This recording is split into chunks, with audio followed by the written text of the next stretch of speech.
All right, Michael Odom. All right, so we are actually recording now. You are a recorded guest on the Gwadzilla Podcast. And glad to be here. So this is going to be a phone conversation. Although we live close, you're in Petworth, and I'm the next neighborhood north, Manor Park, here in Washington, D.C. We're going to I've been trying to get with you, and it just hasn't happened. So I think that we're going to do a phone interview, and we'll meet up later. So I'm talking with Michael Odom, who is known in D.C. by the nickname Ozone. And I think I'm going to sit back and listen. But before we get into the stories of the day, I just want you to tell people who you are, your first year as a messenger, how old you were at the time, how long you were a messenger, and then just real quickly, a list of the various cities other than Washington, D.C. that you worked as a messenger. And then we'll get into details. All right, go ahead and start. You're on. Okay, my name is Michael Ozone, Michael Odom. Everybody calls me Ozone. I became a bicycle messenger in 1985. I grew up in the suburbs of D.C. in Montgomery County, Maryland. I grew up in the Wheaton-Glenmont area. And I became a fugitive. I had some failure to appears in court for misdemeanors. And I was in D.C. one day on a rainy day from my construction job, and I saw a bike messenger. And I figured that might be a clever way to make some money and still be under the radar. So I went and applied I went to a phone and actually called, and I got turned down. Then I got hired by one company, and they asked me if I had a bike, and I didn't. So on the way home on a rainy day, I went and bought a bicycle, and that was 1985, and I started in, I think it was around October or November of 85, and I did my first winter as a bike messenger in 85, and then in 1986, spring of 86, I met Suicide, and we started the DuPont Circle kind of a crew. And from there, we kind of started out, we had the idea of becoming what's called today journeyman couriers. And we kind of started going from city to city, working as bike messengers. I went to Cleveland. Nora, Eric, Mike, and Beaver went to San Francisco, and we were the first couriers in the country to start working as bike messengers in other cities. Primarily, bike messengers stayed in their home city. I did that in D.C., went to Cleveland, came back to D.C., met a German girl who went back to Berlin, and she told me that a bicycle messenger company had started in Berlin. And I asked her to put me in touch with the owner, who did. And then he was interested in my idea of starting an international community of bike messengers. Suicide and I had started out by trying to just kind of influence the country, but now we had the opportunity to make it international. And I was primarily influenced by bikers and surfers, and I kind of gave the idea to Achim Bayer in Berlin, and he said I could come over there and work. So in 1990, I went to Berlin and started working there as a bike messenger. In the meantime, all the boys and girls from DC and across the country were coming over to Europe, and we started working as bike messengers in Berlin. And then 1993, we were able to have the first international gathering, which was the first Cycle Messenger World Championships in 1993. And that was the point where everybody who came there was introduced to this journeyman courier idea that was already starting to take place in the States. And so that was really like the kind of the Cambrian explosion of the international community at that point.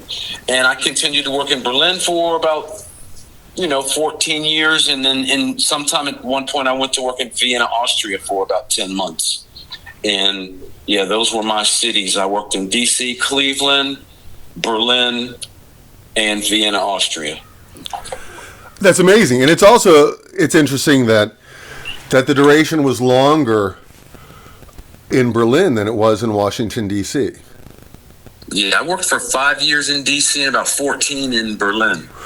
Now, I worked for 5 years in DC, yeah, and 14 years in Berlin. Yeah. so you started in, let's say, 1990 in Berlin, and so Yes. so that was in an analog age, and I know that English is a international language, but you went to work in Berlin and you had to do this job. Did you have to learn, or did you know German? Tell me about. I mean, I'm curious about how you can work a job as a messenger in a different country. Well, like you said, English is very common, and in certain, some countries you go to, it's going to be more, more widely spoken than other countries. German is a country, Western Europe, where, English is a very common language. I did not speak German. Once I got the okay to go to work in Berlin, because it took a little bit of time to convince the people over there to let me come and do that, I knew I had a certain amount of time. I had 6 months. So within those 6 months, I enrolled in the adult education, believe it or not, at the U.S. Department of Agriculture back in the day.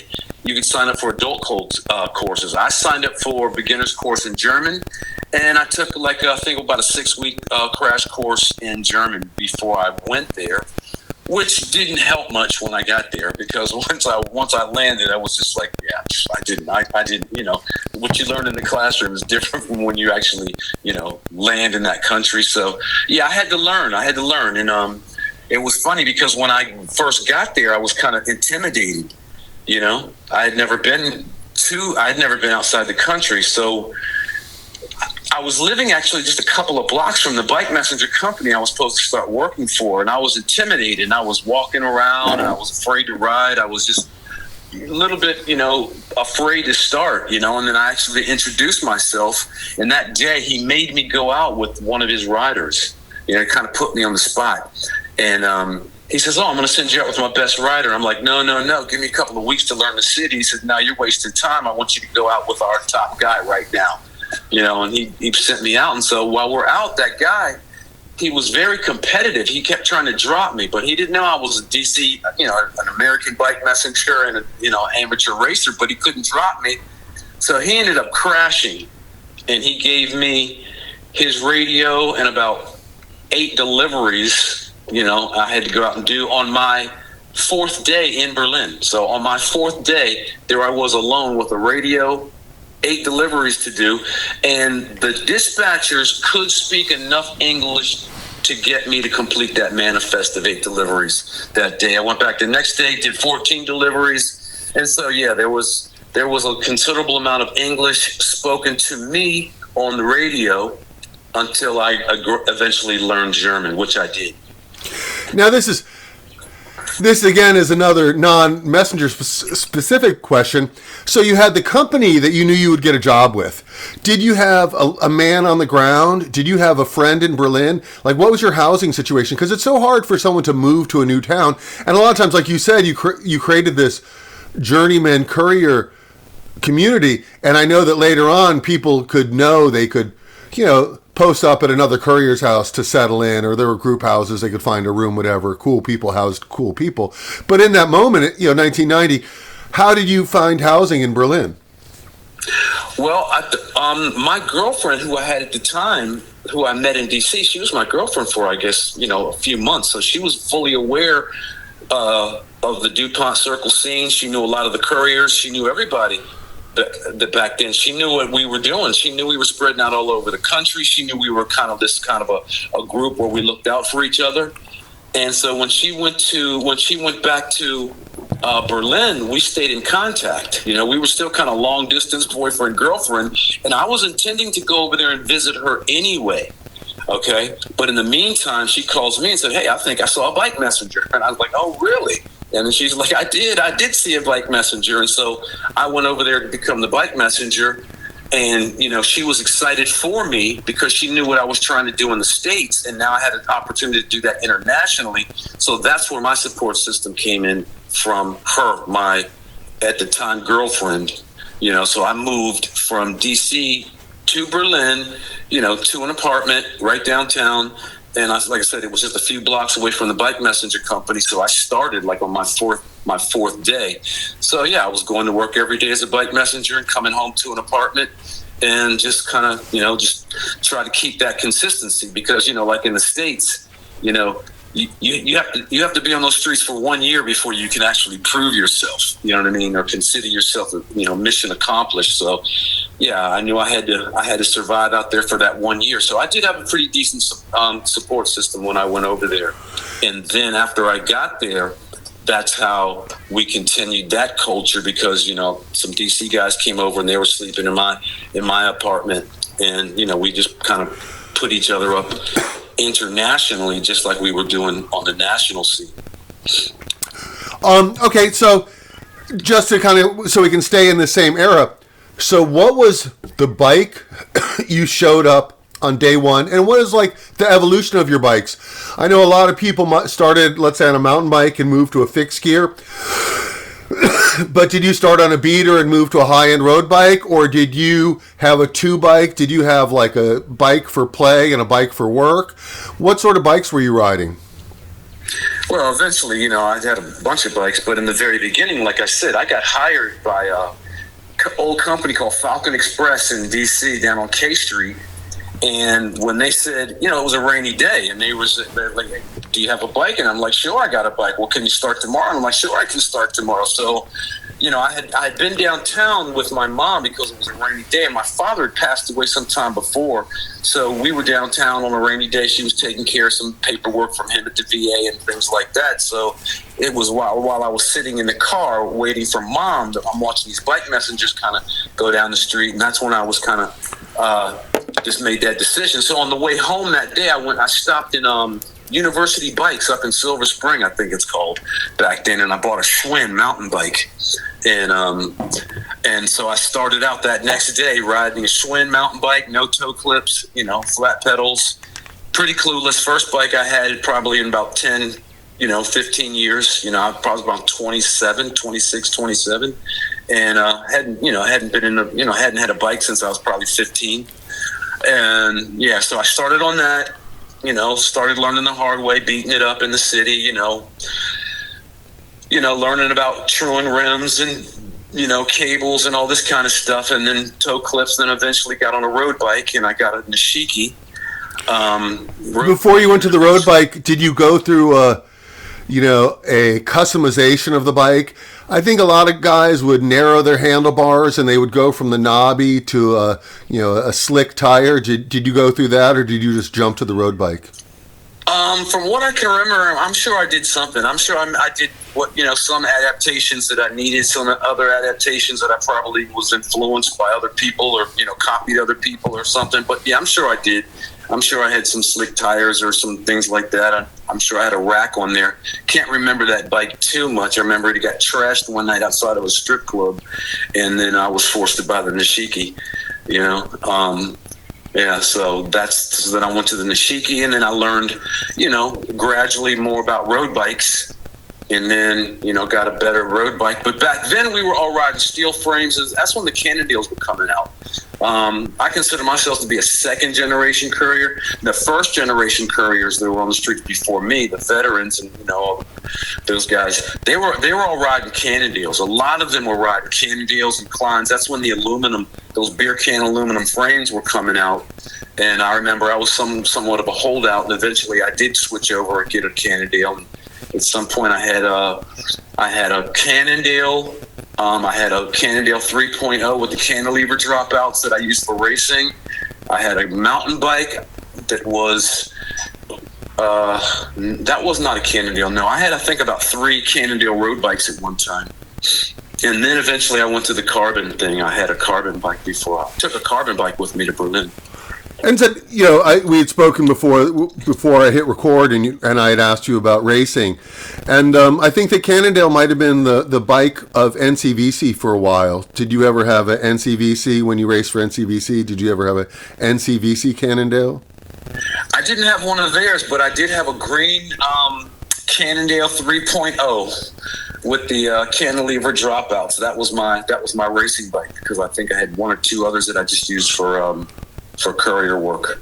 So it was a 700C road bike, but it had canty brakes. No, the dropouts were cantilever brakes. It still had the normal brakes, but it's just the cantilevers, the dropouts on those Cannondale 3.0s. They're old school. They had like extended dropouts. Yeah, I had one of those back in the day. And then, so when you moved to Berlin, what bike did you show up on in Berlin?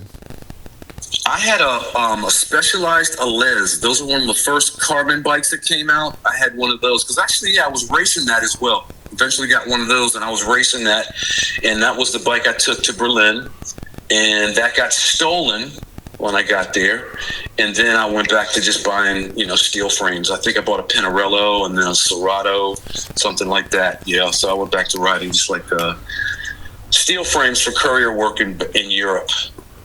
And it's interesting, even to think 1990, Washington, D.C. was a very different place, and a lot of messengers lived in very bohemian Mount Pleasant. And so, we say Germany, we say Berlin, and I think that Berlin has a history of being kind of like a bohemian city. Can you tell us what it was like? I have no idea, but it's got a long history of art and culture and people gravitating towards it. Maybe you could tell us like something about life in Berlin. Well, when I went there, it was 1990, and I knew I was going to be going there in 1989. In between that time, the Berlin Wall fell in November of 1989. Okay, so when I went to Berlin, the East and West was still very prominent. That divide, that contrast was very noticeable. Berlin itself, West Berlin itself, was very unique. Island city. If you were under the age of 30, I believe, in Berlin or something like that, you didn't have to go to the army. So Berlin, a lot of the younger, Europe, a lot of those countries have mandatory military service. And so Berlin was one of these areas, municipalities, where if you lived in Berlin, you were under the age of 30, you were exempt from having to join the military. That's why Berlin became known as a very young people, but you had this very young people who were like, alternative people, and you had a lot of older people. You know what I mean? Berlin was not really a known place for a lot of families and things like that, So, when you look at it, from, the demographics. So that's why Berlin was always kind of like this bohemian, artistic, because you had so many young people who just did not want to go to do military service. So you had a very young, artistic population there. Now, when I got to Berlin, it was East and West. I still had to. This was before the internet. I had to make deliveries in the East while it was still under Russian occupation.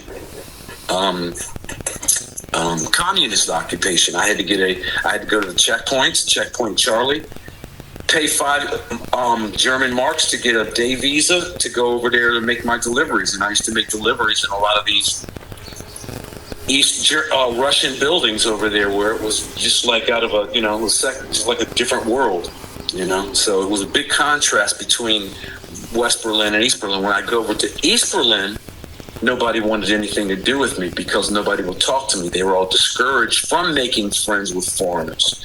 Where when I'd be in West Berlin, all the West German people were very friendly, very accommodating, very friendly, where I'd go to the East and it'd be a different world. Nobody would even talk to me, barely even look at me. Well, this is, okay, so, this is audio recording, and, do you think that it was a factor that you were black? Well, or just a stranger, or just a stranger on a bike? A stranger in anything, because there was no real. I didn't really get a lot of there was no outwardly expressions. You know what I mean, from people. They were just like, oh look, there's some people would look. People would never. Nobody made me feel uncomfortable. You know what I mean? I'm probably there was some exceptions along the way, but no, I didn't feel uncomfortable that way. It was just the way they were conditioned to be blank and hollow regardless of the situation. They were just conditioned like that. You know, now the police and the authorities was something different, because every day I go over to East Berlin, they would, you know, they knew I was coming over from West Berlin, and I was obviously, you know, dressed like a courier, and I was also disregarding all of their traffic regulations, you know. And there, at that time, they had armed, uniformed people directing traffic. So I wasn't just running a red light. I was running a guy with a machine gun hanging around his neck, you know.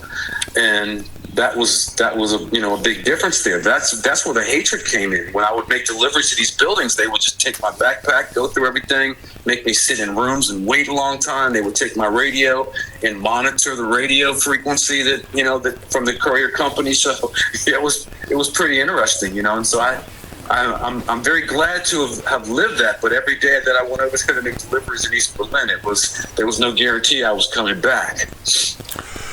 Do you have any photos from any of these times? Yeah, I do. I've got a couple of photos from Europe.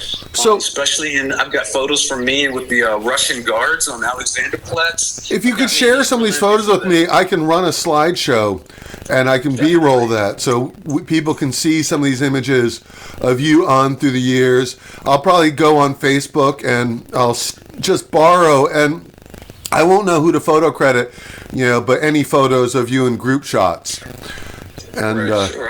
I got a bunch of stuff, you know. I've got an East German pass actually that I should have returned one day, that I actually kept, which was like a very pretty kind of a ridiculous move, because the guards were telling me to stop and I didn't. I wanted to keep it as a souvenir, which I did.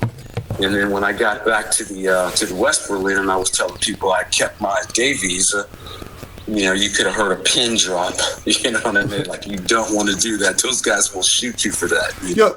But yeah, I did it. And so yeah, you can take a picture of that. It's one of my most prized souvenirs. Well, you know, the United States has the same rules on bases. You know, I dabbled in some messenger work for CBS News. I was a motorcycle messenger. And in those tasks, I would drive the CBS vehicle sometimes and pick up the press crew gear from Andrews Air Force Base. And yeah, when you pass through that guard station, it is 100% respect, do as they say. And even in that era, someone just blew through it and that person was shot, no questions asked, you know. And so yeah, in that moment, you're lucky that you didn't get a bullet in the back, because yeah, that's, you know, shoot first, ask questions later.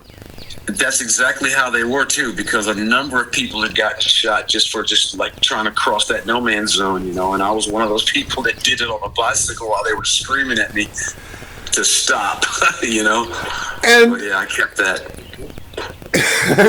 That's awesome. Yeah. And yeah, you definitely scan that, and we'll share that in the B-roll of this. Yeah. Probably one of the more stupider moves I'd made, you know what I mean? But I survived it, you know. Well, I think that there's something about the messenger life that there are so many elements of fringe, you know. Okay, so drinking in public, smoking marijuana when marijuana is more illegal than it ever was, you know, running red lights. So there's this daily accumulation of, I'm making my own rules. And so you get into these other situations and messengers, they don't fall into line because they've already they've broken the parameters of the box on the daily. Yeah, well, in the beginning when I went to Europe, you know, these courier companies were just starting. These companies were, you know, back in the, you know, late 80s and 90s, you know, messenger companies were having their heyday. And so a lot of the European companies were copying these business models in Europe. And so these cities or these new courier companies or messenger companies were starting up. Now you've got the messengers on the streets. And in the beginning, they were all very accommodating. You know what I mean? You could You were welcomed everywhere. People were interested. They would talk to you. And see, this was happening in Europe, where in the States in the 90s, we were already public enemy number one. Yeah. In most major metropolitan cities, bike messengers were already public enemy number one. We're over in Europe. They were being welcomed as the new novelty, or the new American business model in their cities now. But now that's all, it's all caught up to itself now. That the image is caught up to itself, where messengers in Europe, depending on the country, are still very welcome, but yeah, they are known to be a part of society, but then again completely outside of Yeah, I mean, and it's interesting because the United States, the cowboy, but it's in 1990 I toured in Europe on bicycle, and I remember I landed in Amsterdam, assembled my bike, and I'm riding in Amsterdam. And there's traffic lights, and there's all this infrastructure, whatever.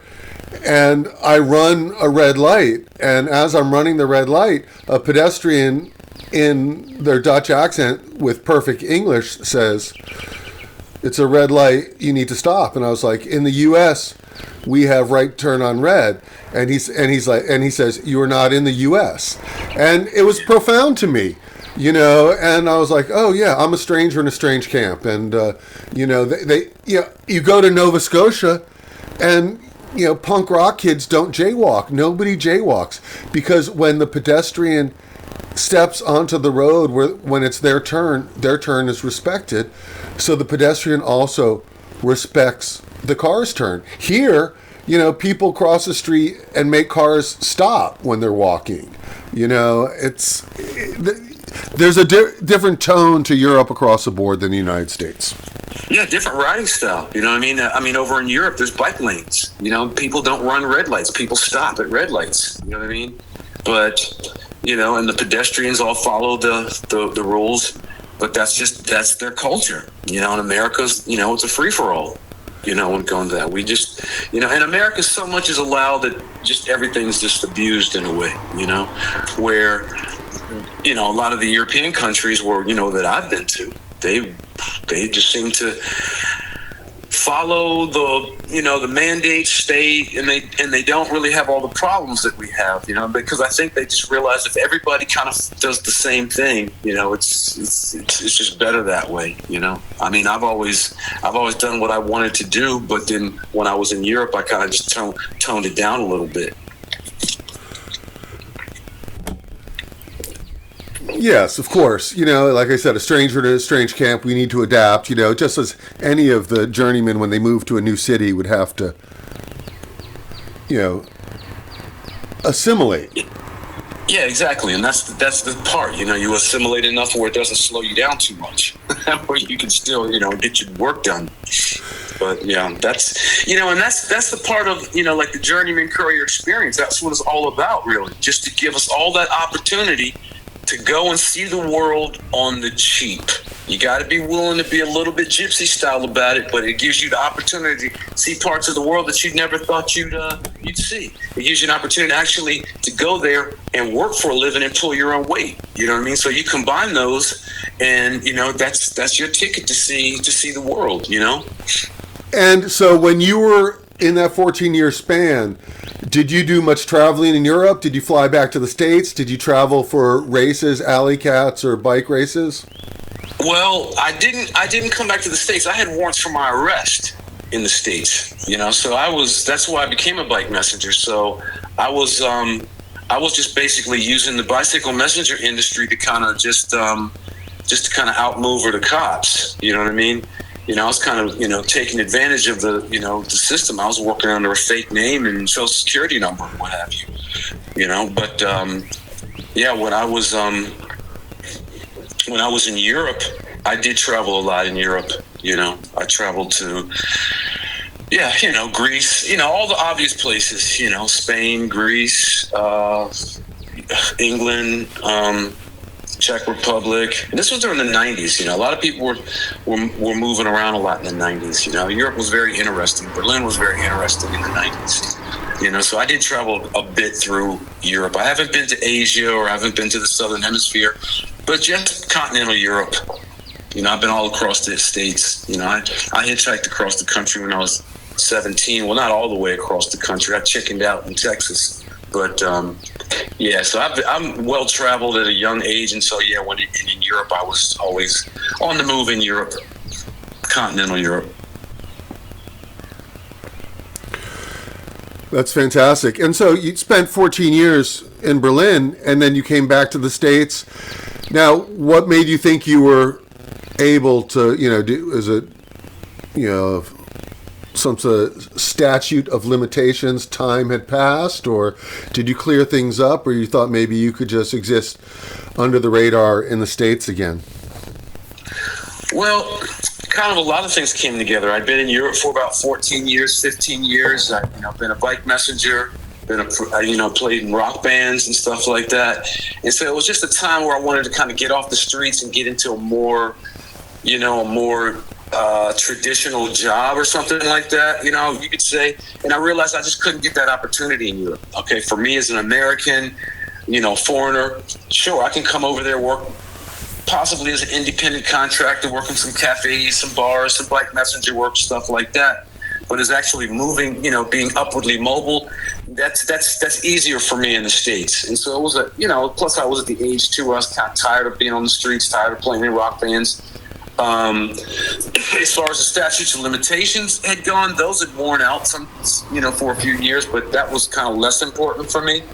But as an only child, I had to come back and take care of my mom. It was also some caregiving responsibilities. It was my time, my time for caregiving responsibilities, and my family had already pretty much given up on me. They said, they had assumed I was never coming back to the States, and that's the way I felt too. I felt like, I could have lived abroad forever, but I did come back to take care of my mom.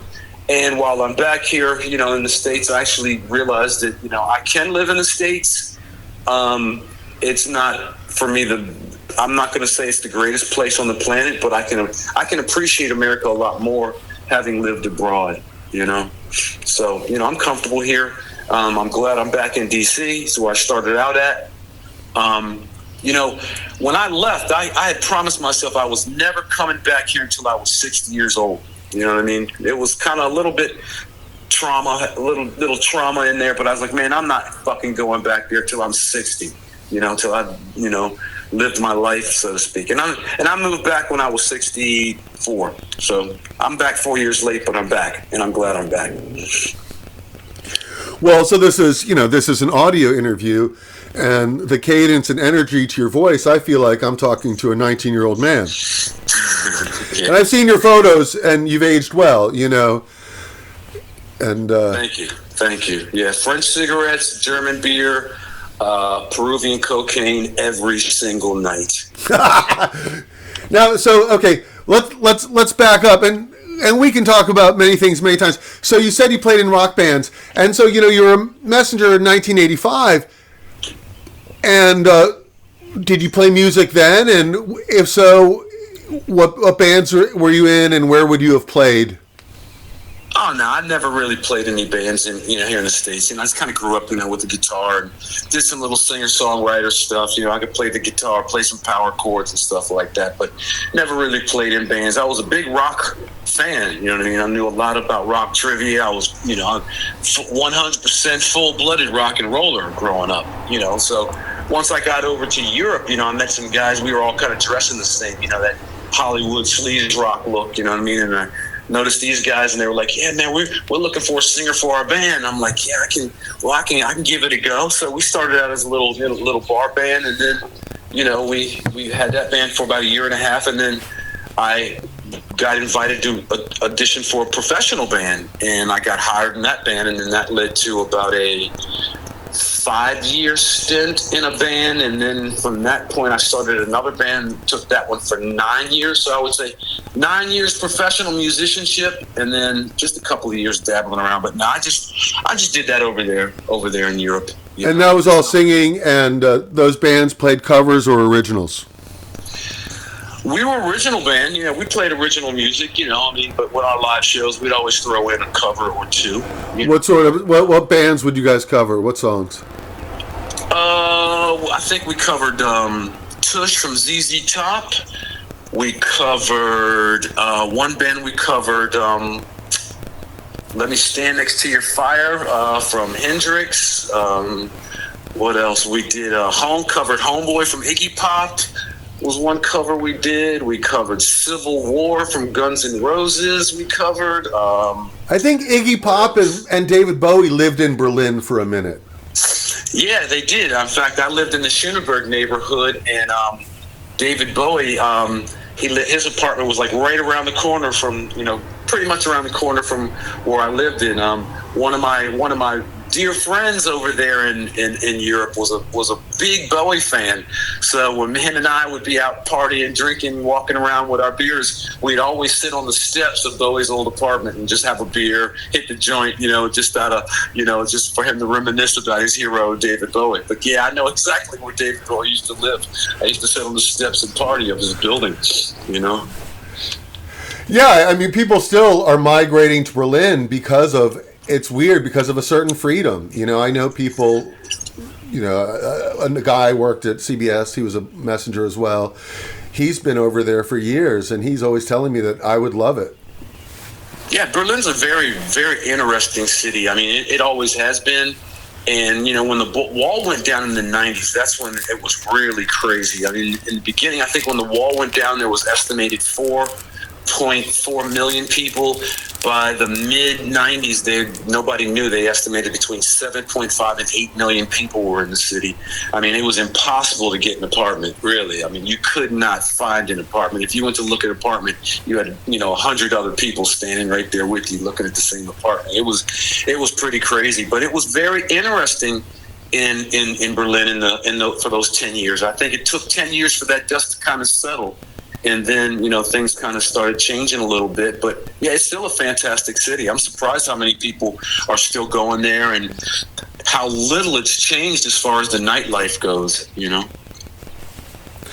So since, you hit that notion of nightlife, so when you were in D.C. in the 80s, what was, did you live in a group house with people?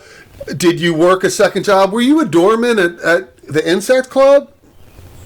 No, I wasn't. I was living in Maryland in Tacoma Park, and then I went up to Cleveland. I worked on the streets of D.C. for about a year, I think, and then I went to Cleveland, Ohio for a year. Okay, so only in D.C. for a year.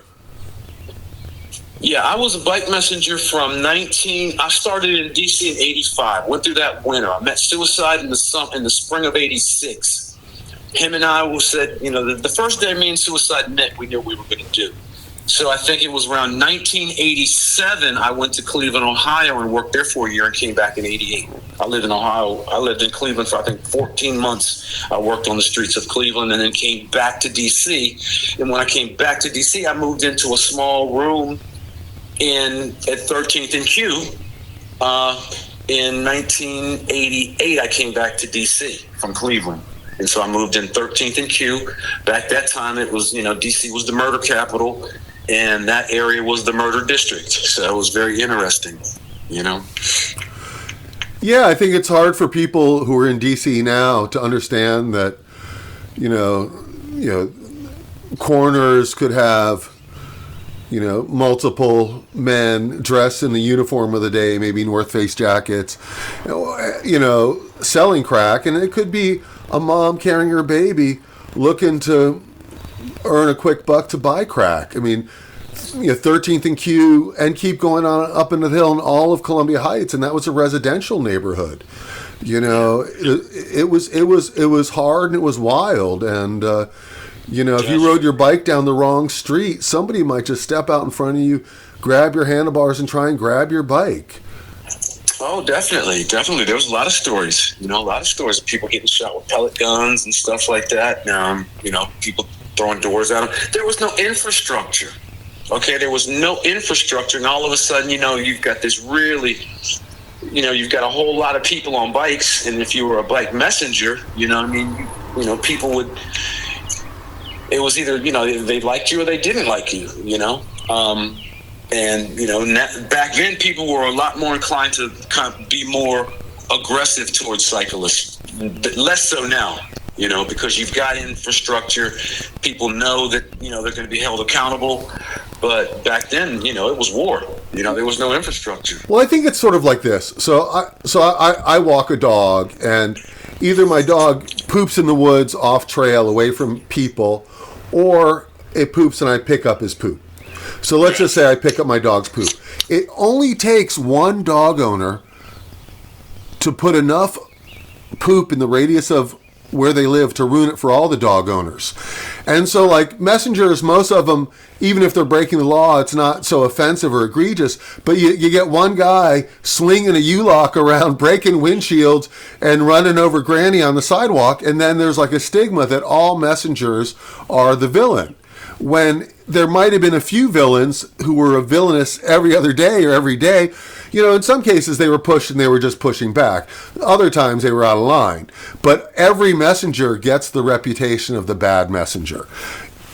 Yeah, society kind of needs an adversary, and a lot of times it's going to be the bike messenger, So why don't you like try and paint a picture like so let's say it's it's 1986, you're a bike messenger, it's DuPont Circle after work.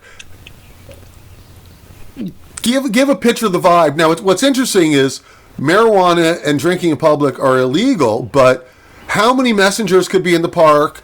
Was there a keg hidden in the bushes? Were people doing 3-lap races around the circle? What was going on in 1986 just on a Friday or even a Tuesday? Okay, well, in the beginning, see, when me and Suicide said we were going to start this thing, we didn't know where. So we decided on DuPont Circle. So in the very beginning, there was only 5 of us, okay? Then it grew to about 8 and 10, and eventually it just grew and grew and grew. And naturally after work, we're drinking, maybe there's, at this point, maybe 30, 40 couriers hanging out. We're drinking, smoking, and the cops naturally are walking through DuPont Circle, busting chops, giving out tickets, maybe checking IDs, things like that. And they would always run us out the park, and we had our little alternative alleyways. We'd go around the corner to the church, and we had other different little spots we'd go to after the cops would run us out of DuPont Circle. But there was a lot of us, and so at one point, and I think it was Suicide, actually, he flipped out on the cops and just went into this big fucking blow up in the faces of these cops, and basically was like, hey, look, we're out here every day, what I'm saying, we're out here putting our lives on the line like you do every day, and you all we're doing is just like, trying to enjoy ourselves and chill out after work, what have you. Anyway, it came to this understanding where with the cops, where if the bike messengers clean up after themselves every day, they won't ticket us or hassle us for drinking and smoking. But that means, they said they didn't want to see a cigarette butt in the ground. And it became sort of a very part of our, our group thing was like, hey, before, somebody always stays behind and cleaned up. That went on for years. And then, that's how that started, where the couriers could drink and smoke in our little area, but we had to clean up every night. Before we rolled out and went down to to DC Space, or before we left, there was always somebody that stayed behind and cleaned up. So then at some point we were allowed to drink and smoke. And yeah, we used to have like criterium races around DuPont Circle. If you're sitting there catching a buzz, feeling groovy, you want to loosen up your legs, you just go out and start doing a couple laps around the circle. Somebody might jump out there with you. Next thing you know, people are out there racing. You know what I mean? Sometimes you feel like just flying around the corner, around the circle. But yeah, that's DuPont Circle became our own little private velodrome. So yeah, it's funny because the pairing of the names, like it's almost like you say Suicide, you want to say and Ozone. So who were some of the other names of that era? Well, you have to realize, Scrooge and all the first generation people, they were all out there, okay? And see, excuse me, when Suicide and I we were both in our rookie year at the same time, but we didn't know each other, okay? People would get us confused. So we kind of knew of each other, but we had never met.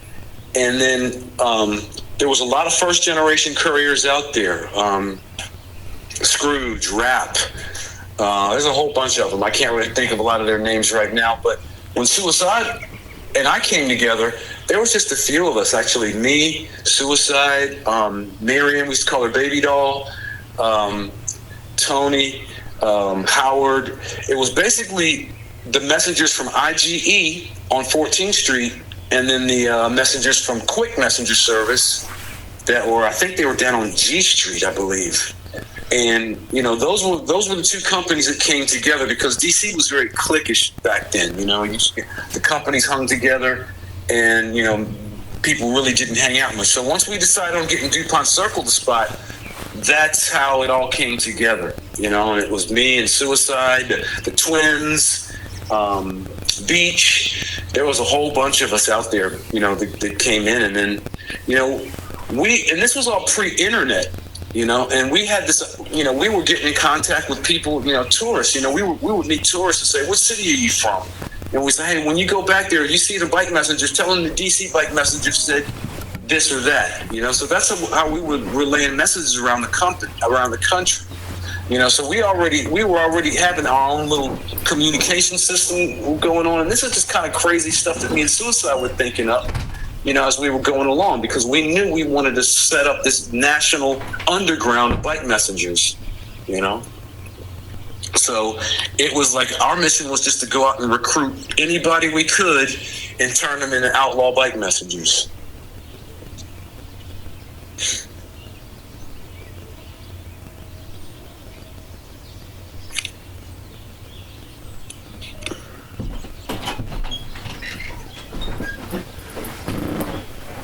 Sorry, I dropped off for a second.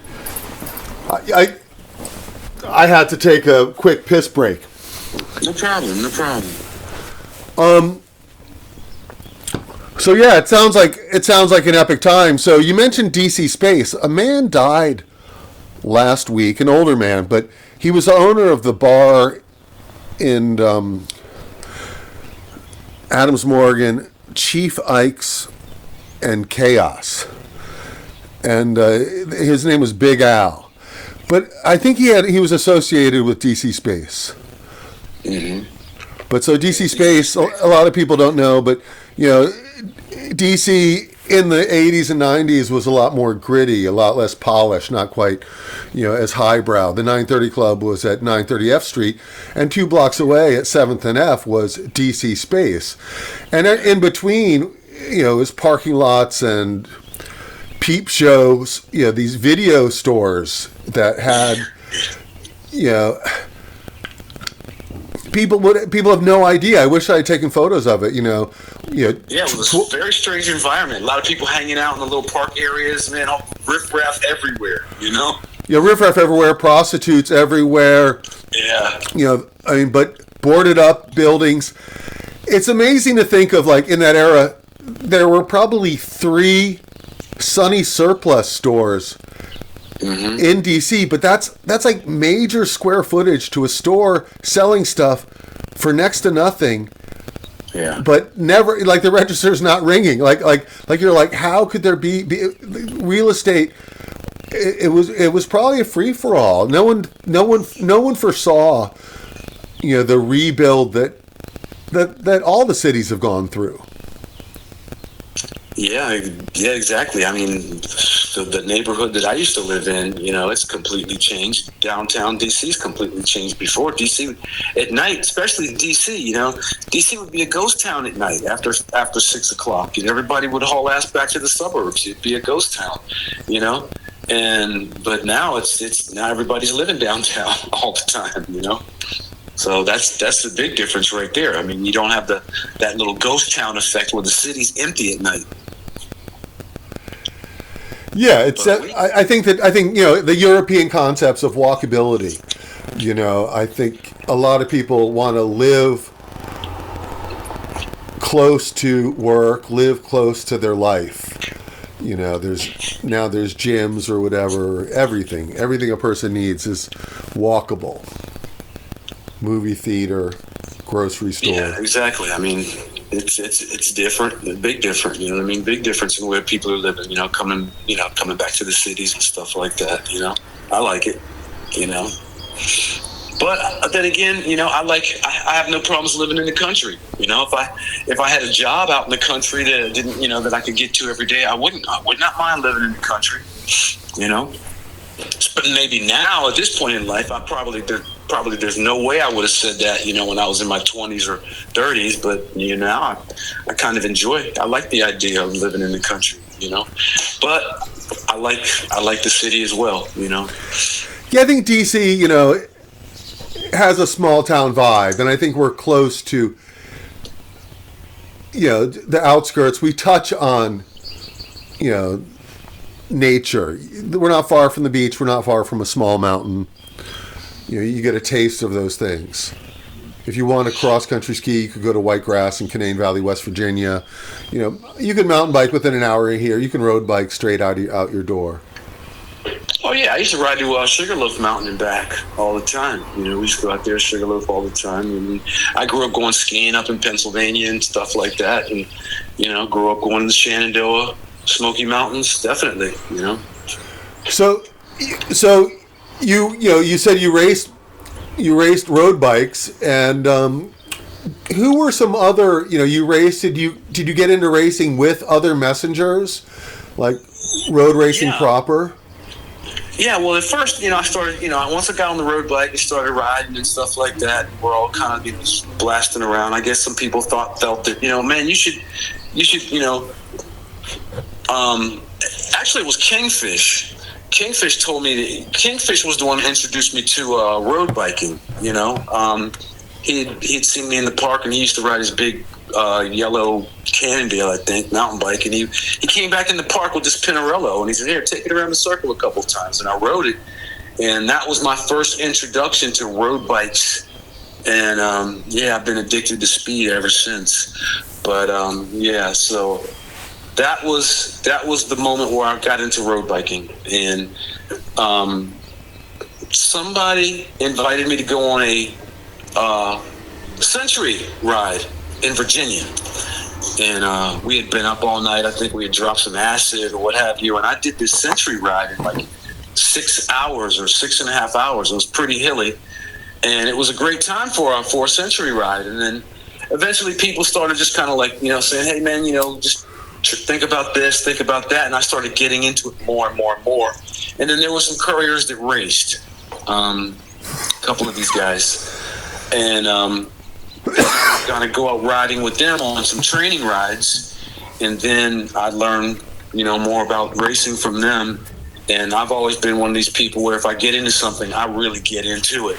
So once that racing bug bit me, I was on my way then. So I got a license, started just doing everything, reading the books, and and back then we had it was Cat 5s, I believe. I think it had Cat 5s, and I think I made it up to Cat 3 with points, and then at that time I went to Europe. That's awesome. Did you race the local Greenbelt series? Did you do Poolsville? Yes, did all of that. Did the local Greenbelt series, evenings, group rides out to Sugarloaf. So did you do the Rock Creek 10 a.m. ride? I don't know if I did that one. I'm not sure if I did that one. I can't remember that. It's a long time. Did a lot of the riding. I was always out on the bike, on the weekends and stuff like that. Did a lot of Haynes Point stuff. But like when I was racing for NCVC, I was a club rider, but I got selected for their team. They had a team sponsored by Cortina, which was, I believe, an Italian shoe manufacturer back then. And I was on NCVC Cortina racing team. And we would load up and ride. We would load up to put the bikes in the truck and go out to Virginia and do, some team training stuff. Yeah, that's awesome. So NCVC, National Capital Velo Club, is the oldest road cycling team and the largest road cycling team in Washington, D.C. And a handful of D.C. bike messengers raced and represented NCVC. Chris Schmidt, Shane Groth, and of course Jay Moglia, and the list goes on. I guess Jason Stevenson, and John Whittington, and a lot of those guys did get pretty fast. And I think it's the classic argument about how fast is the bike messenger, and I forgot Russell Langley. I don't know who he raced for, but he was probably one of the fastest. Achieving bike messenger racers. And then modern times, Chris Rabati would be a fast set of wheels, but not, it's a natural transition, in the New York Messenger world. In that era of the 90s, there was Nelson Vales. Yes, I remember who he was, definitely. Well, yeah, he was a track rider, yeah, a lot of the DC guys were racing when I was hit there. Not a lot, but there was enough of them out there when I was racing. I raced, like I said, I raced in DC, and then when I was working as a bicycle messenger in Cleveland, I raced for a shop up there called North Coast Velosport. So racing with them, I got selected for their team, and it was interesting. We did the tour of Michigan, the tour of West Virginia, tour of Ohio, and a lot of that racing in that district. It was all around districts back then, and so I think. I think that was District 27. I'm not sure, but anyway, I raced for two different teams before I went to Europe, and then when I went to Europe, I raced as an amateur there. But then it was much harder for me to race in Europe than here in the States. So I eventually just hung up the racing wheels, remained a courier, and just started playing music. So, I mean, on the amateur level, do I would say that. European, some of their pro level cycling greatness because of European level doping. I know I've met cyclists in my travels who were ex-pros who went to Europe and were basically, that was the thing. If you wanted to be a real cyclist, you had to step it up, and you had to get a doctor. Sure. Did that trickle down to the amateur level, or were they just... Well, it's there now. I mean, I raced in Europe.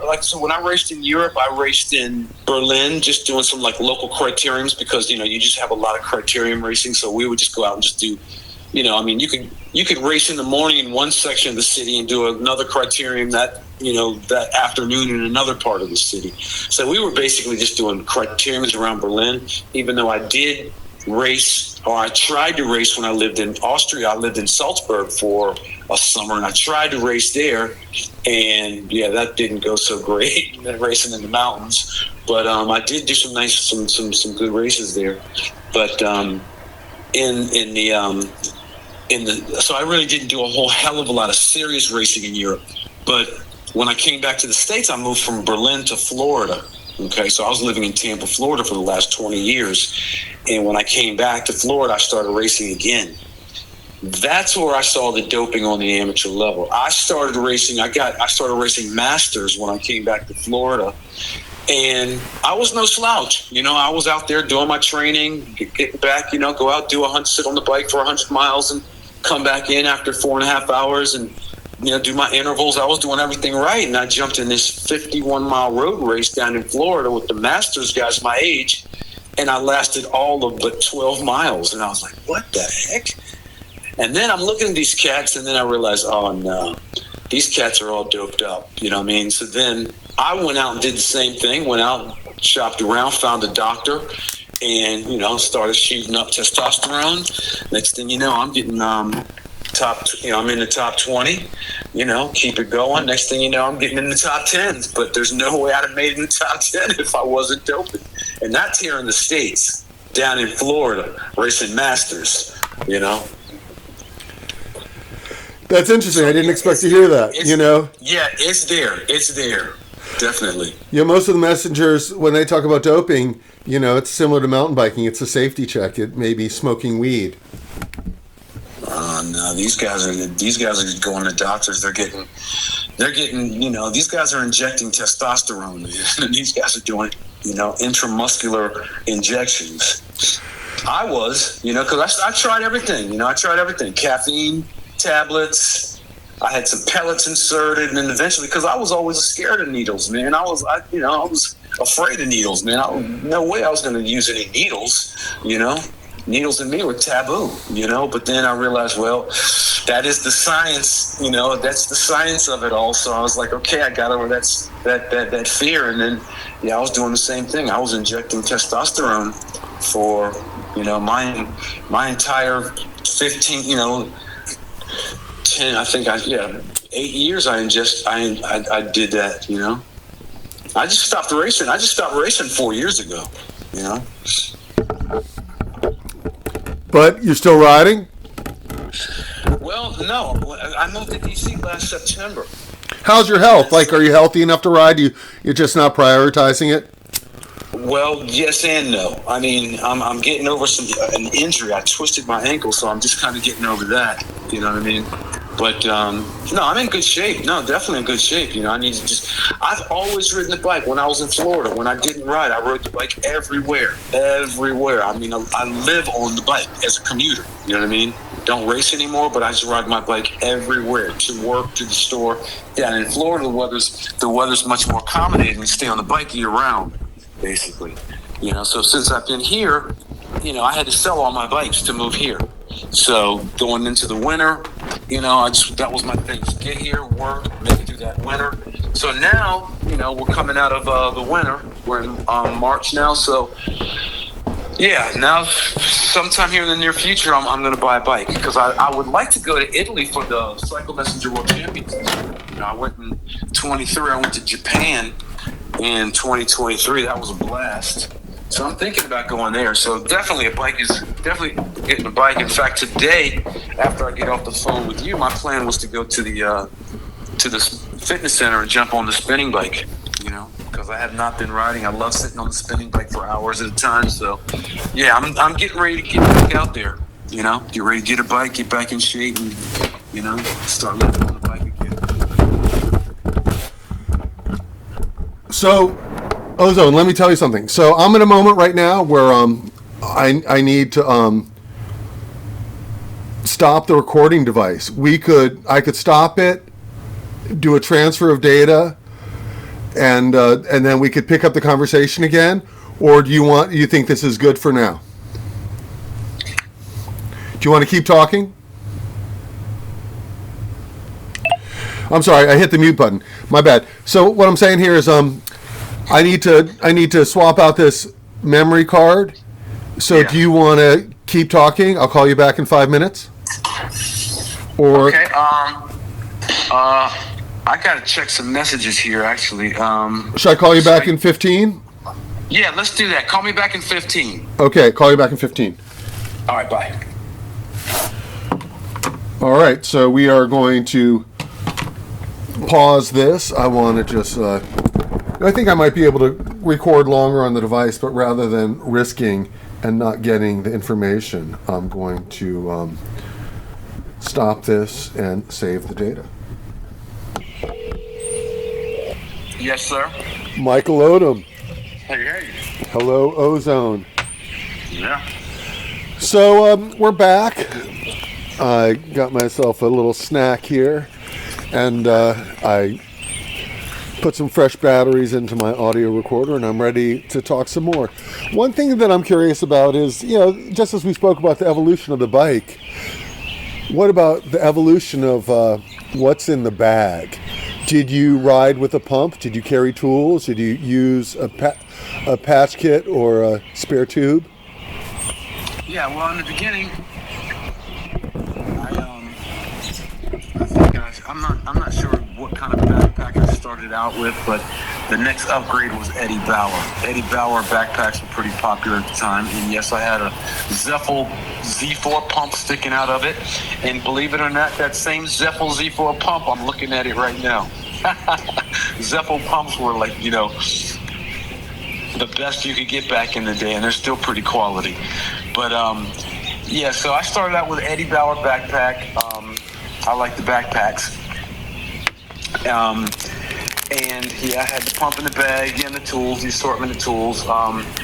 In the beginning, I learned how to patch, but I always just kept a spare tube just because it was quicker. I'd always change out my tubes and then patch them. So if you came to my apartment, you see about anywhere from 5 to 10 patched inner tubes hanging.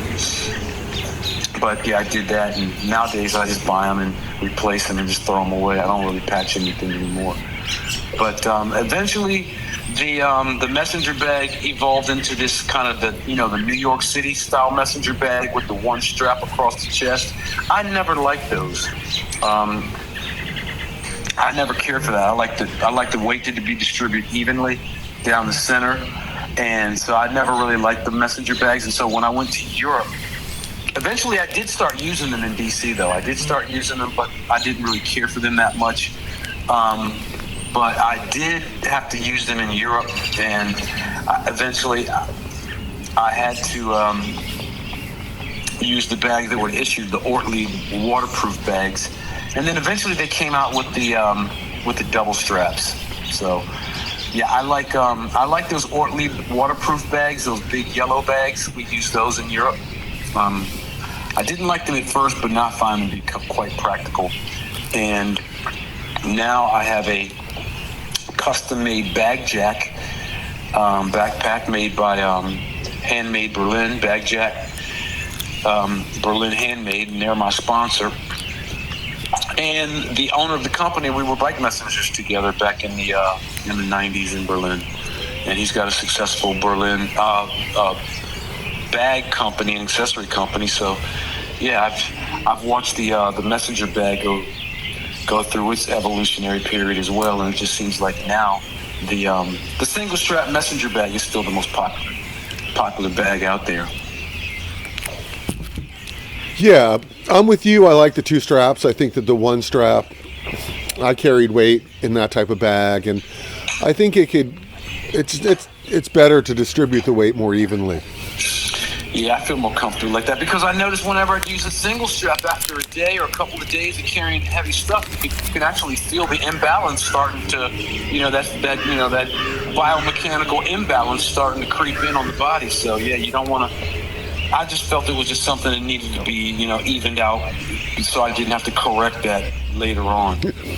Well, yeah, I think get it off your back. I think that the Omnium cargo bike or any rack in general, I think there's been a great evolution.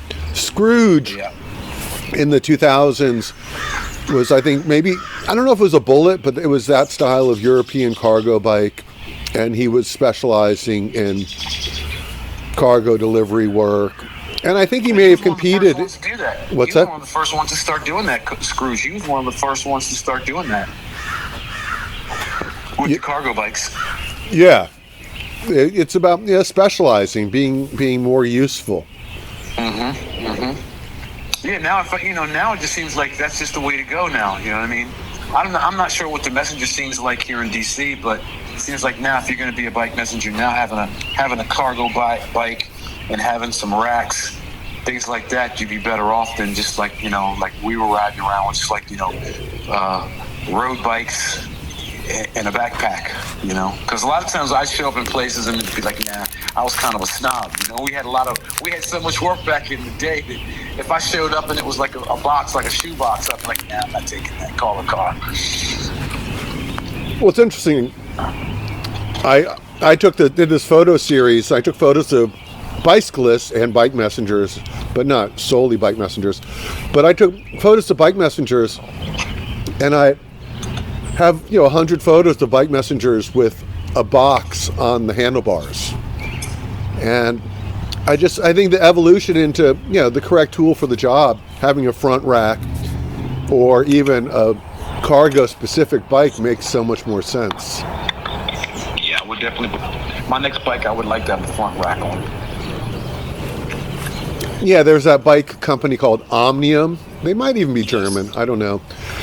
But Urban Stems was a flower delivery. Well, they are a flower delivery company, but they had a bicycle division. For just over 10 years, they hired sort of like creme de la creme bike messengers. Seasoned bike messengers could still do delivery work on bike, working for Urban Stems, but they lost their lease downtown, and it just wasn't cost-effective, practical for them to continue the bicycle division, which is sad. But because it employed a lot of people, and there is not much of a bike messenger population right now. A lot of the bike messengers have been forced out. There's just not enough work to employ that many people. Yeah, it's too bad. Over in Europe, there's still a lot of cities over there in Europe that are still employing a lot of bike messengers. But out here in the States, I guess a lot of that is not feasible for a lot of companies. Well, for years, people were doing food delivery on bike, but even that has dropped. A lot more on the scooter. But legends are still out there. There's this guy, back in the day, people would call a messenger either a long timer or a lifer. And there's still some lifers out there. And, there's a guy, Suave, Peter Fernandez, there's this guy, Jeff Combs, Painted Nails, and this guy, Ron Green. And, those are just a few people. And there's some other people who have been out there for a decade, but those are some 3-decade bike messengers. Yeah. Suave came to Berlin. He worked together. He worked in Berlin. Yeah, and he probably claims that the streets of Berlin are his streets. I don't know. He might. I mean, why not? I'm sure every courier feels that way. Shit. I roll these streets. Yeah, but it's like the Mike Tyson thing. Everyone's got a plan until they get punched in the face. Like, every messenger rides like, Superman racing the train until they find themselves on the hood of a car. Yeah. Well, traffic can get you anywhere, It's like, like I said, I rode for 2 winters, about 14 months I rode in Cleveland, Ohio. And now you think of Cleveland, a second-tier city. Oh, it can't be that tough. But, hey, Cleveland is, traffic's traffic, Riding the streets of Cleveland was tough, It got me ready for Europe, But, I think it's interesting how it's like being a bike messenger in all these different cities, we become like Darwin's finches. You know what I mean? Like, for whatever cities you ride in, you've got these adaptations for that particular city environment, maybe whatever the communication systems are, language, whatever. So that's one thing I think is interesting when you look at the bicycle messengers on a global level. You know what I mean? Because bike messengers in DC are different from the ones on the West Coast. And there's all kind of different adaptations.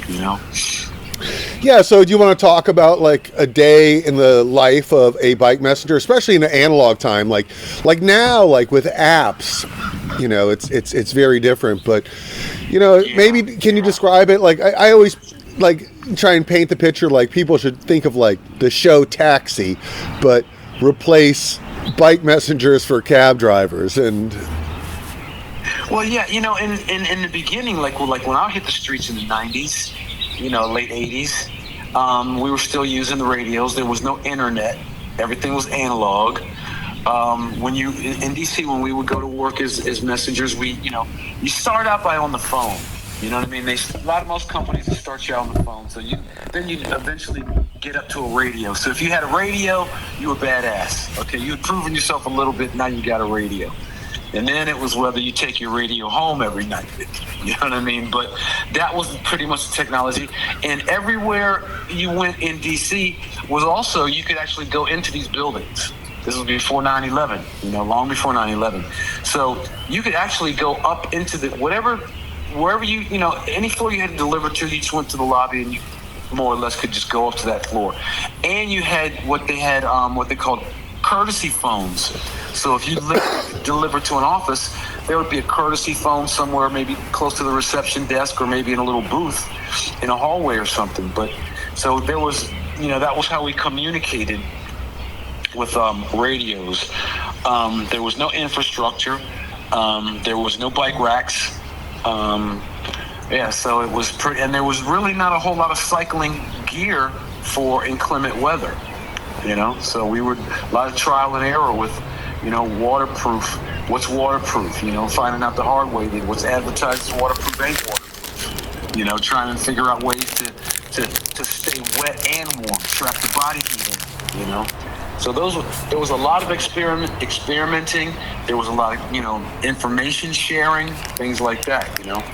So it was kind of you were in survival mode pretty much in those years where you were kind of like developing and evolving as a bike messenger, where now everything is pretty much standardized. You can just pretty much now go out and you have a choice of whatever gear, clothing, whatever you want, you can go out and buy it right now. Where back then, you didn't have all those choices, and a lot of that stuff was being, kind of like, developed in the field, so to say.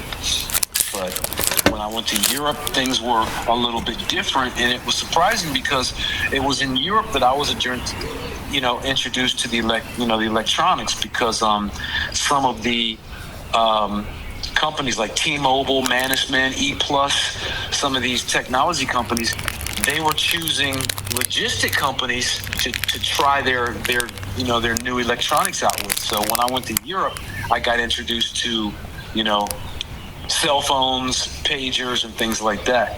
Even though pages were starting to come out here, it was over in Europe when I went there. I think maybe it was back in 91, 92, we started getting, experimenting with cell phones and, digital communication systems. Yeah, and then there was that weird mix where there was a moment where there was the Nextel phone that also had a two-way, just like a walkie-talkie feature. Yeah. We didn't. I never used the Nextel. I never used their stuff. I'm familiar with it, but I never used it. Yeah, I remember guys like they bring their radio home, and then like they'd know to go to a different channel, and again, this is a pre-internet time, so they could be like, "Where are you going? Like, what bar? What party? What's happening tonight?" And even.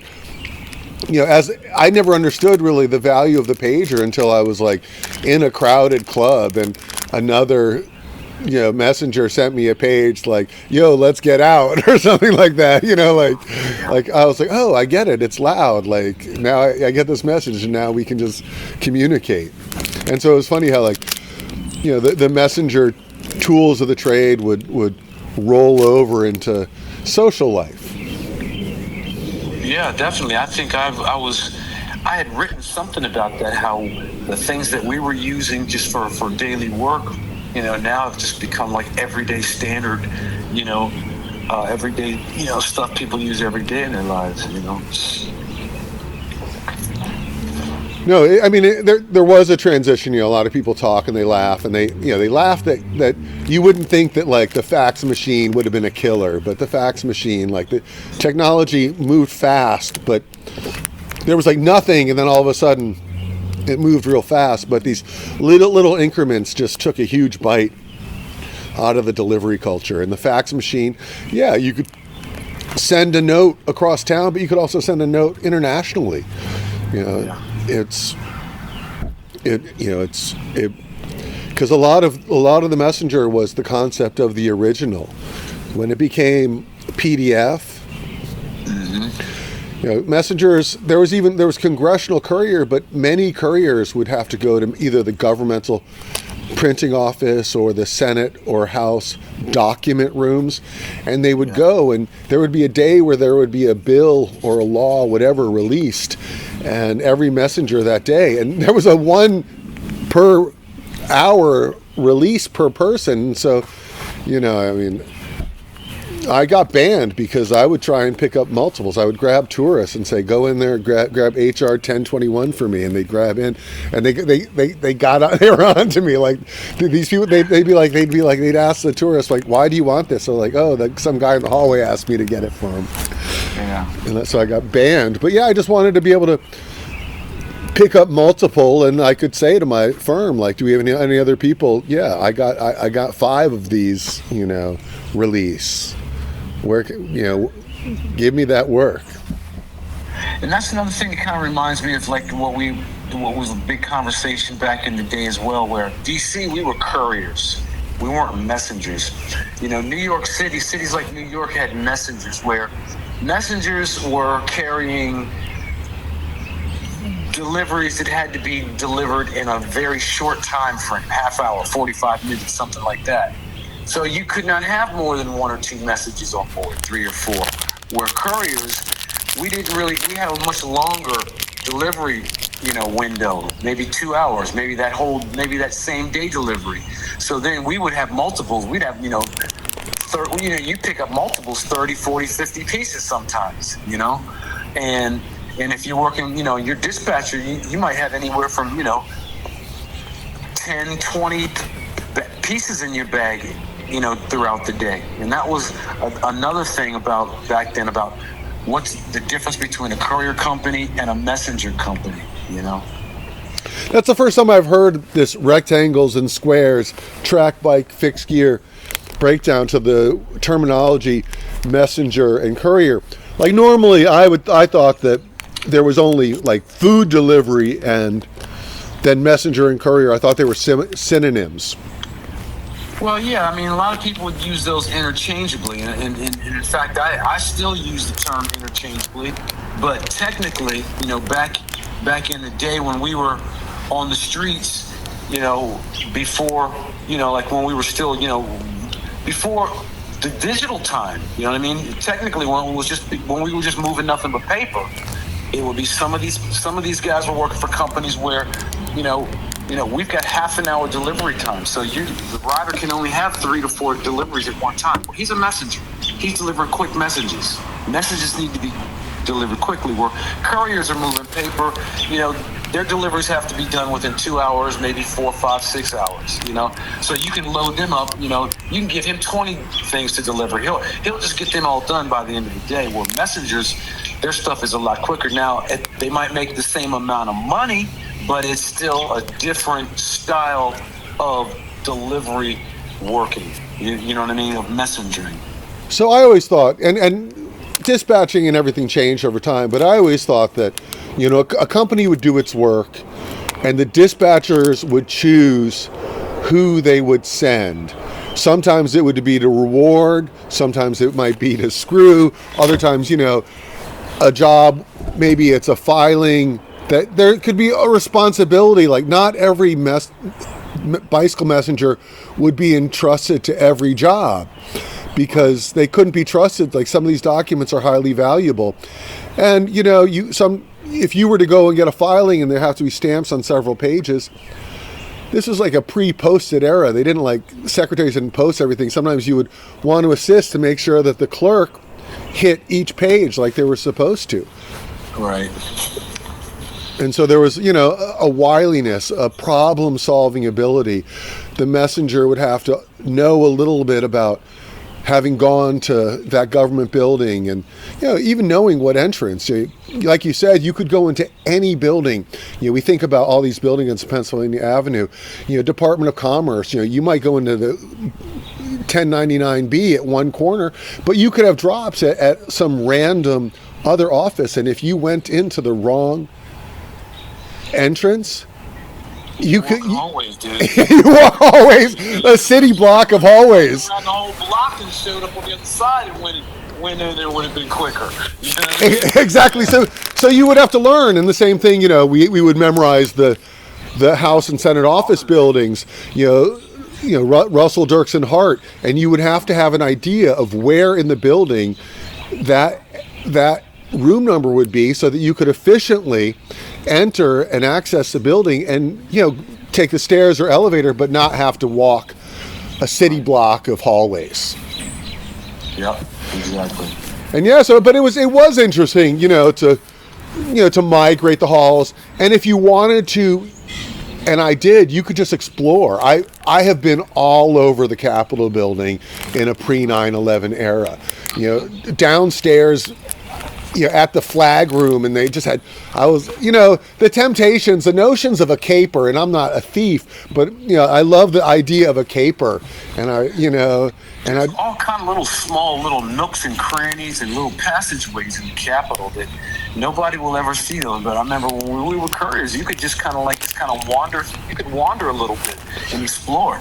Yeah, there's actually a subway, a weird miniature subway that goes between the Senate side and the basement of the U.S. Capitol, and there's a footpath that goes in between those, and you could maybe in the winter rationally use that, or even just for fun. Yeah. And so it is, the Courier at one time had a backstage pass into these hallways. And I brought my camera and I went on the rooftops and I tried to take photos. I was never a good photographer, but I took a lot of photos. But even as a messenger, I was like, I understood. I had this opportunity to like see this perspective, and because you couldn't get onto the roof of every building, but you try. I know exactly what you're talking about. A lot of times when you're making deliveries, whether you're sitting in an office or looking out a window while you're waiting for an elevator, you're seeing the city from so many different perspectives. You know what I mean? More than anybody, you're seeing it from up above, from all these different angles. And that's one thing that I always knew and appreciated. Wow, I get to see the cityscape from so many different ways, And also going into a lot of these offices, you also get to see a lot of very nice artwork if you have an appreciation for art, you know what I mean? And so that was also something that I appreciated as a messenger, being able to actually walk into these buildings, go up into these offices, because some of these places got, really incredible art, and things like that in their offices. But now, you don't have the access to those buildings. You don't have the access to those vantage points or those viewpoints anymore. At least couriers don't. Where it would just be a daily thing. You would notice the different places, throughout the day. But now you don't have that anymore. Yeah, and you spoke out about how in the United States, the messenger was a villain, while in Europe they were appreciated. And so there was an evolution where it went from the messenger had free reign, and then there was a starting of signing in, and then there was, they started to corral the messenger. And then there was an anthrax scare, and there was the 9/11. And then it became more of, messengers can only go to either one floor or a mailroom, instead of, something like Steptoe and Johnson. They could have multiple floors, and you would go to the floor either for the library or the specific drop. But then there was a point where no, you can only go to the basement. Lock your bike up next to the trash can. Come in the back door. Yeah, come in the back door. Only use the service elevator. All kind of. I watched all that shit kind of come in, went from all access to no access. Exactly, entirely. And there were articles in the Washington Post. This one guy, Bob Levy, and I remember the name. Yeah, he was a popular guy, wasn't he, back in the day? Yeah, his column was very, very well liked and appreciated. But he got some mileage out of slashing the bike messengers. I remember it could have been Parade magazine, a Sunday magazine thing. We didn't have internet, so stuff was in the newspaper. And there was someone wrote a article about them running over a messenger, and then them getting out of the car, and the pedestrians picking them up and carrying them like a parade. You're like, really? A messenger's that bad? You wish them dead? Yeah, well, we were. I remember the Washington. What was it? The Washington Area Bicycle Association. Yeah, WABA. They would run disclaimers in the newspaper saying that they did not condone the bike messenger style of riding behavior, and they distanced themselves from us. They went out of their way to run a disclaimer saying that we have nothing to do with them. well, and individuals are individuals, and that's the thing about bicyclists. And we already spoke that not all bike messengers behaved in the same fashion. But there's this guy, Eric Gilliland, and he was a bike messenger for some time, and he became the executive director of WABA.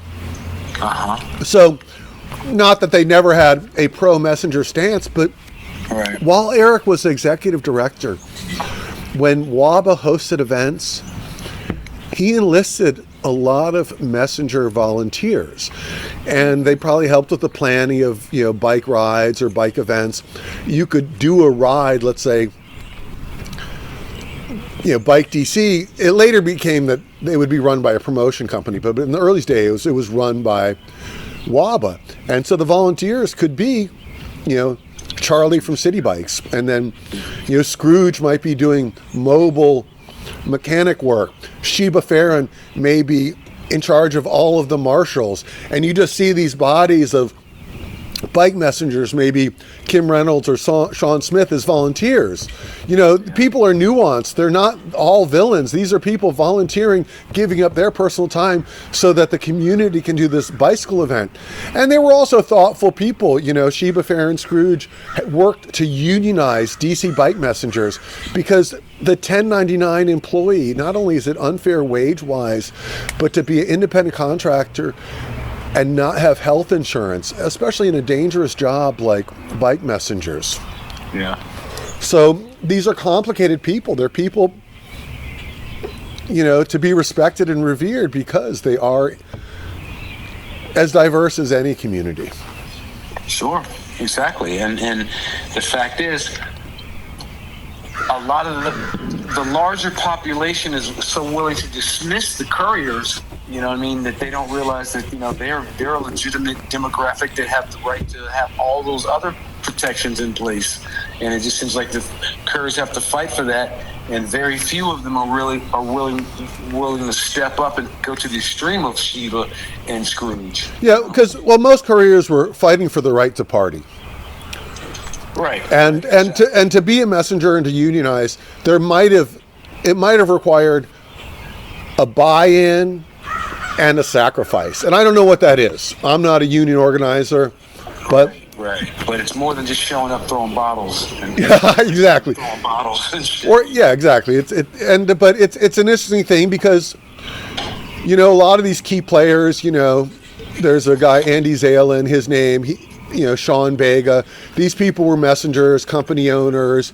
You know, they tried to create systems that, you know, made a good work environment for their work culture. Yeah, I remember Sean.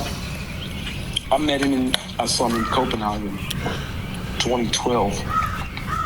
That's amazing. Yeah, Sean Bega, exactly. Sean was also like, in the beginning, and him and I laughed about this. In the beginning, when Suicide and I was starting the DuPont Circle scene, it was a party scene, you know what I mean? We'd be drinking and smoking, so a lot of the bike messengers who were more into the racing, you know what I mean, they wouldn't really, you know, they'd wave and say hello, but they really wouldn't stop and hang out, you know what I mean? And Sean Big was one of them, where he's like, yeah, we'd see him and we'd wave, and he's just like, you guys are partying, man, you guys should be like getting ready for the races this weekend or something, you know what I mean?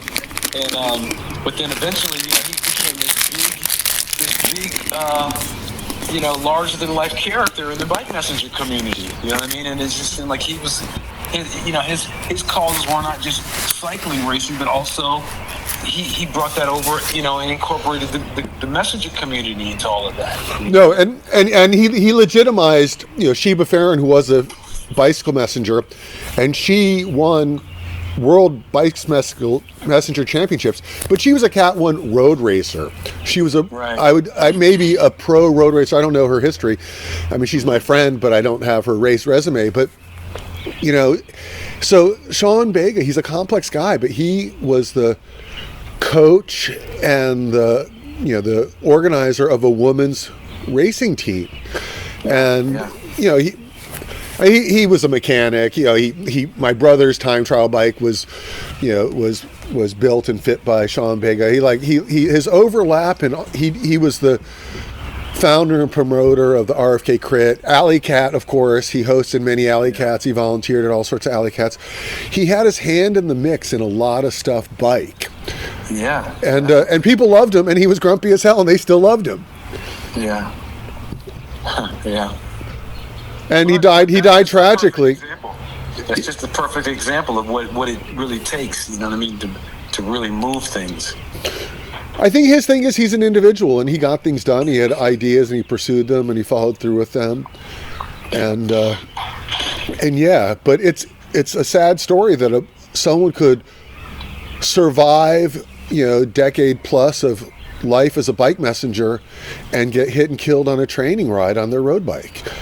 Yeah, no, I hate those kind of stories, man. Those are just so disheartening. It happened. Stuff like that. It happened again out in Greenbelt. This woman, Lisa Martin, and she's part of the Hyattsville cycling club out there. I think she might have been the president of it. Maybe Aero Cycling. I don't want to misname it again. But just again, the tragedy that somebody could risk their lives on the daily and then to be in a pace line and get run down.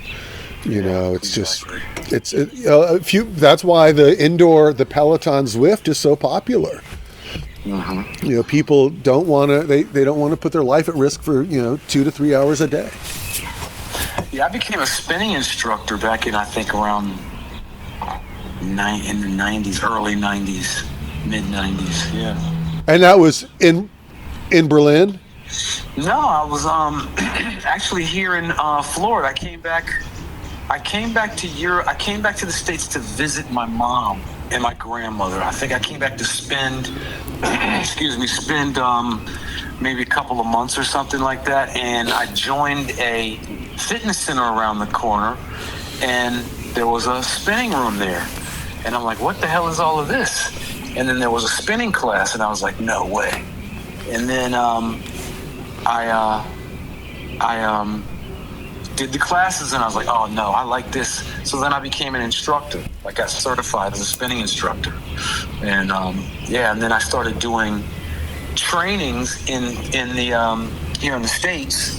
But then eventually spinning came to Europe, and I became a spinning instructor in Europe. And it was funny because people would say, now Ozone, he does not teach indoor cycling. He teaches indoor road racing. It's like he doesn't do spinning. He teaches indoor cycling, like indoor, bike racing indoors. And I really enjoyed that, you know what I mean? I really enjoyed using my racing and training knowledge in a spinning class. I did that. I really liked that, especially the 90-minute, 2-hour classes. That was a lot of fun, But yeah, I was a spinning instructor back in the early 90s. No, and I mean, now I would say that there are probably more people riding bicycles in that fashion than ever. They've got Soul Cycle, and every gym has. I mean, some of it I see the videos, and it can be like loud techno music and flashing lights and people riding the bicycle in an atypical way. But yeah, I mean, I've always felt like if you don't do it outside on the bike, you shouldn't do it inside on the bike. You know what I mean? And so I've seen some crazy stuff, and like I said earlier, that's my plans this afternoon is to go to the fitness club that I belong to and just sit on the spinning bike, because I don't really necessarily do the spinning classes. I just go in there and have my own program. I'll bring my heart rate monitor, and I know I'm going to do about a good half an hour warm up, and then I'll probably have an hour of some interval program preset, and I'll just do that, because there's no way I can step outside my door and go training. Where when I was living down in Florida, I could just step outside my door and I'm already into the training ride. Where in DC, living in the city, well, you're going to ride through the city before you can get to the place where the training ride can actually start. So yeah, but I think I have those same barriers, and I'm not really a big road miler, but when for me, once I'm on the bike, I'm better. It's getting on the bike that's the barrier. And, you're not that far. Petworth, dropping into Rock Creek, it's not that far. But if you're going to but then Rock Creek Park if you're going out to Poolsville, Rock Creek Park is only a short gateway to roads, and those roads can be unfriendly. Right. And so, yeah, and, I haven't been riding in the long mile fashion for a while, just for whatever reason. When I would mountain bike, I would road ride more because you want to be fitter and faster in your mountain bike race. And now I just whatever. I just do short loops. Yeah, I like to still like to be on the spinning bike and just kind of look at the numbers. You know what I mean? Turn off my heart rate monitor. Try to keep my heart rate in certain zone for a certain amount of time. Yeah, keep a little method to the madness. I still train. It's not, I still train like I was racing, but I just don't race anymore. You know what I mean? Not to that intensity level, but the program is it's still very similar to a competitive cycling regimen than just like a spinning class or something like that. So I've never been that type of athlete, and to my and that would be you can only become so much of a athlete without getting analytical about it. And Yeah, exactly. and I'm not that analytical about it. My brother loves the training and the analysis of it. Like, the analytics are part of cycling to him.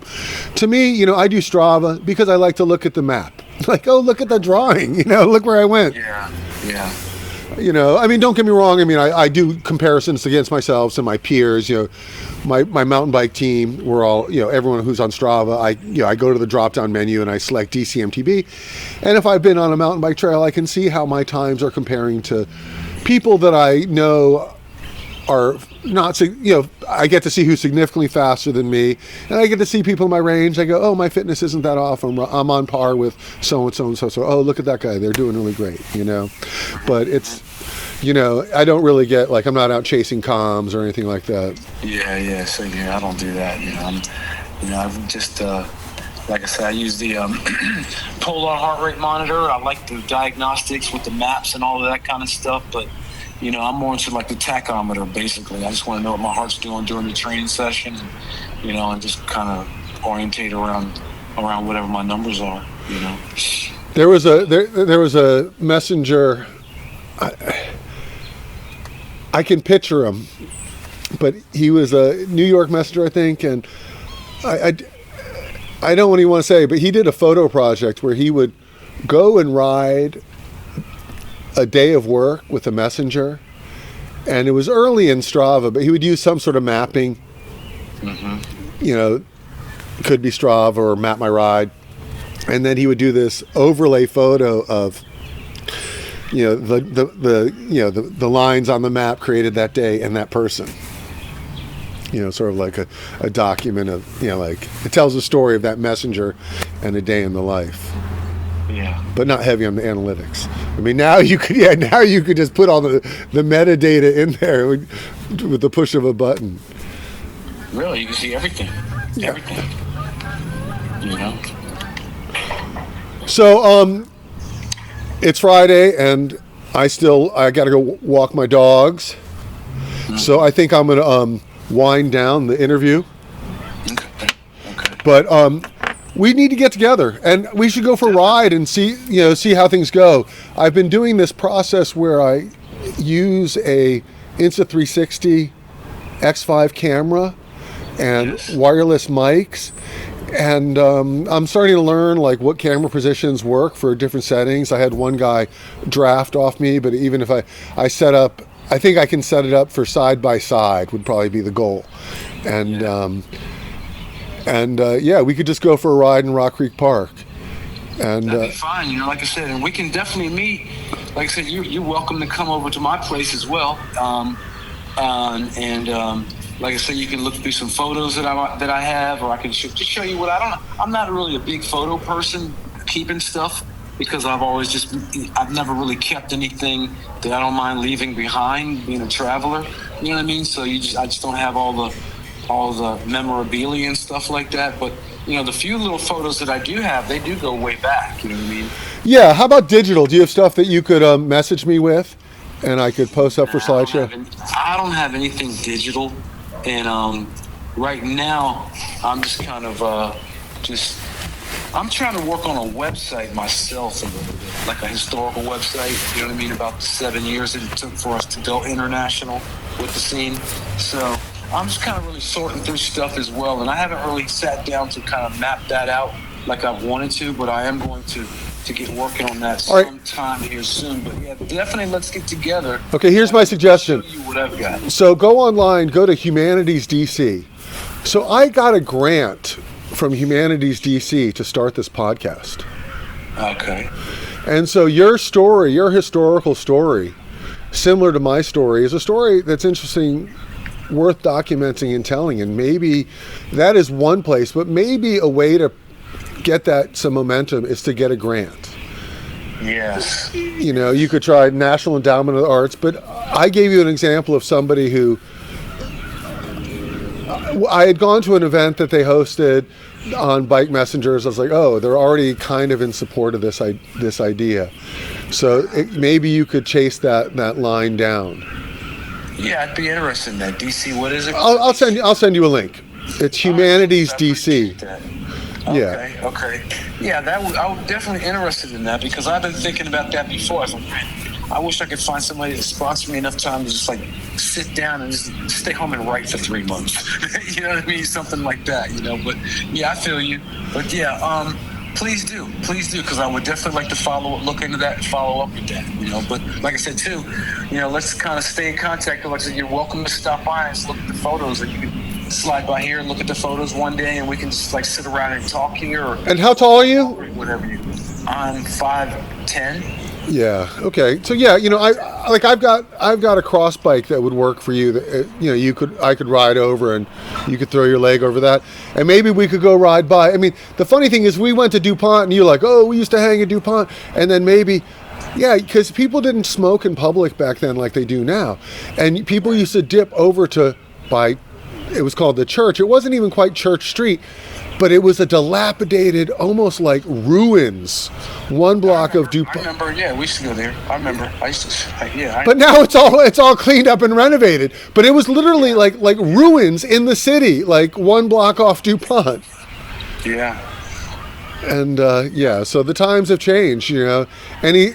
You know, it would be amazing to find like then and now photos to do an overlay, you know. DC Space, it's not a Starbucks anymore, but it's still a coffee shop. But, you know, to go into DC Space and be like, oh my God, I saw Henry Rollins spoken word here before Henry Rollins was Henry Rollins, you know. And yeah, it's, it just, the city has changed, you know, it's. Definitely, I mean, like, it's fun, like, I'll just tell you real quick, like the DuPont Circle, because back in the day, DuPont Circle was known as like, you know, like the gay area. So nobody really wanted to be seen there because then you'd be a suspect. So a lot of times if you were downtown, you didn't walk through DuPont Circle, you walked around it. You know what I mean? But when we became these bike messengers, we were like, man, I don't give a fuck, man. You felt like so badass. Like, man, I don't give a fuck who sees me in DuPont Circle. I'm a bike messenger, man. You know what I mean? And so that's kind of how we started hanging out in DuPont Circle, because we just didn't really care who saw us because we knew as bike messengers. Yeah, okay, you're right.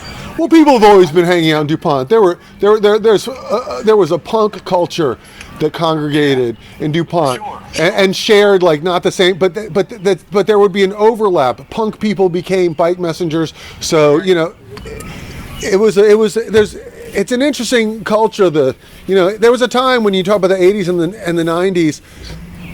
You know, and in DC, we're both local guys from Montgomery County, but the number of people who were messengers, even just for a stretch, the number of people from the music scene, you know, everyone looking for a job, maybe they tried and it wasn't for them, or, you know, I'd see. Yeah, because back then it was just like, it was like the last thing.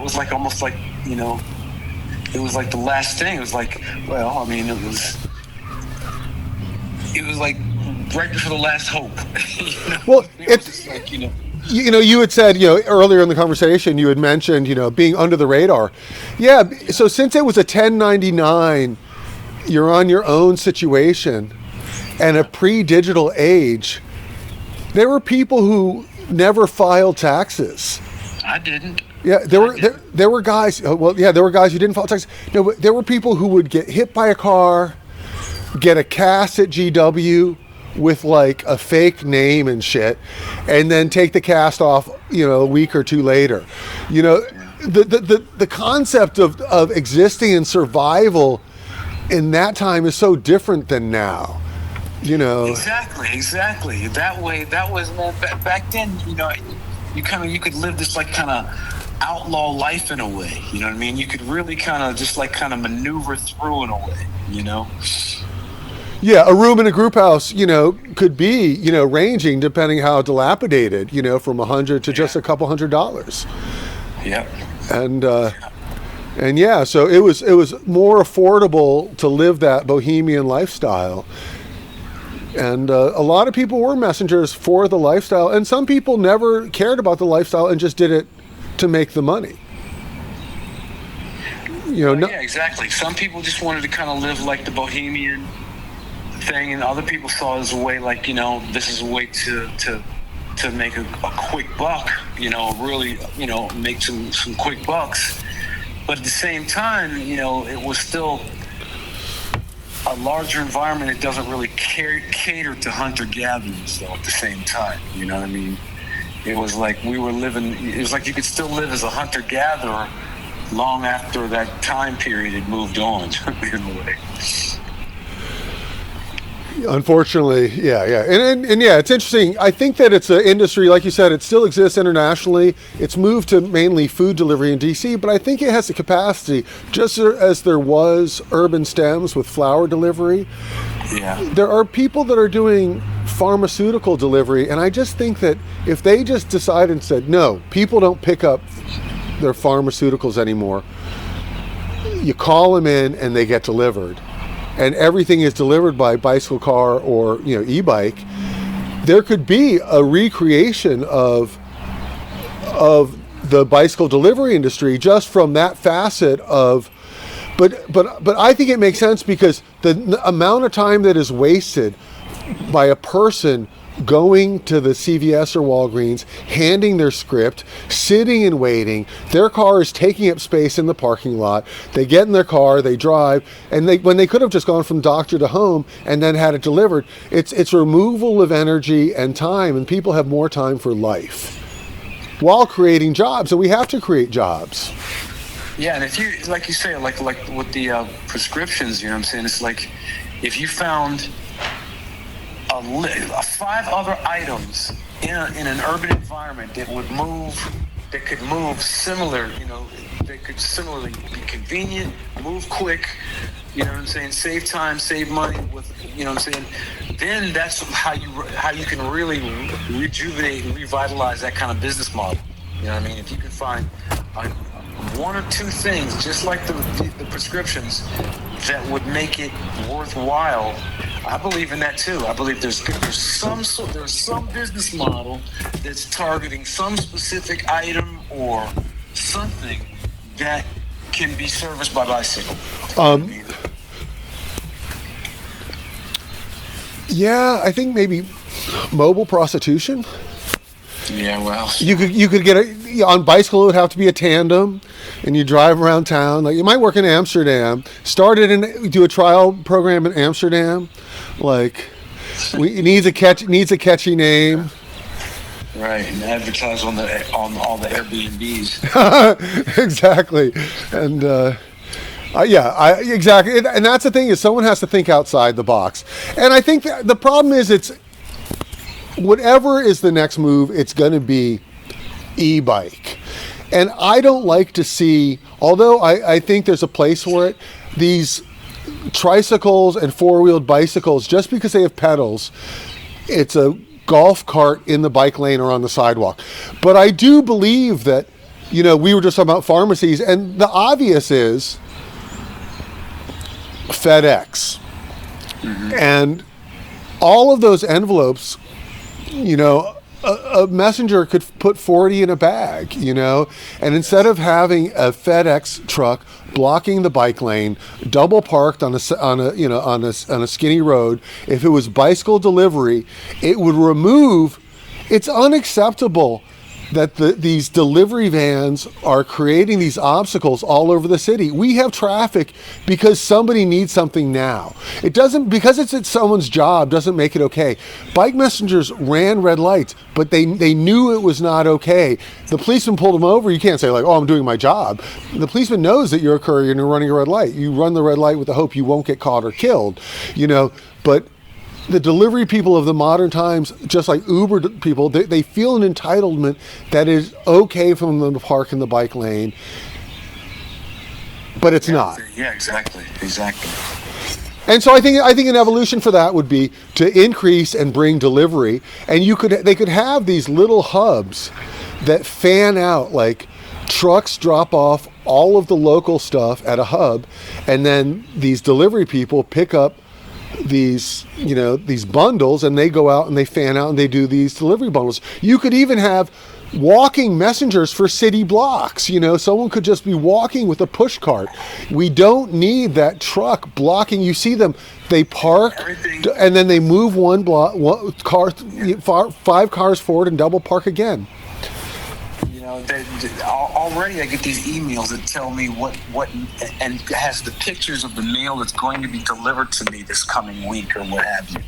And the way AI is and the way everything is so digital now, you could show up as a bike messenger at one location in the city from some, like FedEx, and it's already you've got 50 envelopes right there, all address, everything right there. It's all been AI. So that can save so much money. I mean, in the future, I don't see, like you say, it could come back if somebody. No. The problem is the business model. No, the problem is the windshield perspective. So people who are car-based have car-based thinking. It is so out of the ordinary for a non-cyclist. Like they get it, but they're like, oh, but what about this? What about that? I work as a dog walker, and I work for a dog walking company. And my boss, who's awesome, she's like, when the bike is just like this big question mark. And I've seen her in Silver Spring and met her at my client's place and beat her to that location while not trying to race her. Like, the car driver just thinks that they're superior in every situation, but they're not. And so, like, only a cyclist can be the management of these cyclist-based jobs, because you need that prior understanding to be able to apply logic and reason to it, or else it just doesn't make sense. And so when they're creating this delivery thing, it just doesn't seem like a possibility to them. I applied for have the brain. You're right. They don't really have the brain system, or they don't have the parts to put together the brain system that would actually, make it work, or be able to brainstorm it, or hypothesize it even. Yeah, exactly. The only reason that Urban Stems had a bicycle division that worked was because they employed Andy Zalen and Michael Pierce, and then a slew of other people who were bike-minded worked for them. And so, but these two guys came in, and their combined delivery experience is unsurpassed, and they had dealt with, not just delivery, but delivery on that level, but also management of employees, and they created a fluid system. And for this FedEx type of experience to work, they would have to borrow from like-minded people. Yeah, I see what you're saying. Yeah, it's definitely. Yeah, I know what you're saying. I see what you're saying. Though otherwise, it wouldn't develop unless it would come from somebody like that. Yeah, it could be a great idea, but if it's not implemented correctly, it would fail. Right. It wouldn't even. Yeah, exactly. The first couple of steps wouldn't probably be taken properly. Yes, exactly. But yeah, let's stay in touch, man. Like I say, we can.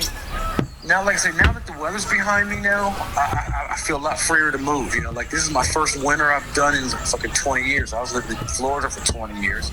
Just relocated here, so first winter. So now that I can see that, okay, it's March now, and yeah, now I can stretch out a little bit. So definitely let's stay in touch and move forward with the project for sure. Yeah, and this should be easy to put online. Basically 0 edits. I work Saturday, but I always have a day off during the week. And I'm free early and late. I walk dogs, so I can shift my dog walking. Like, I'm going to walk my dogs later today because of our meeting this morning. Yeah. Okay, well. All right, let's cut this off now because we're going to bore people. All right, Michael Odom, Ozone. It was great chatting with you. Thanks for being on the Gwadzilla Podcast. And yeah, I look forward to a face-to-face, even just to hang out with you. You're a super cool guy with a great life experiences behind you. Yeah, thanks, Joel. I appreciate it. Yeah, I look forward to talking with you further, and I hope to see you soon. All right, later. Peace. All right, ciao. All right, there we go. That was Michael Odom, a.k.a. Ozone.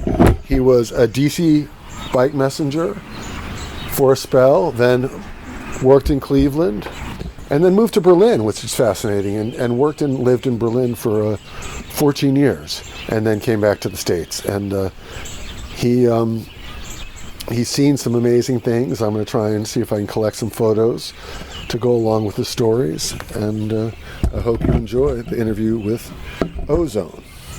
Thank you. Bye.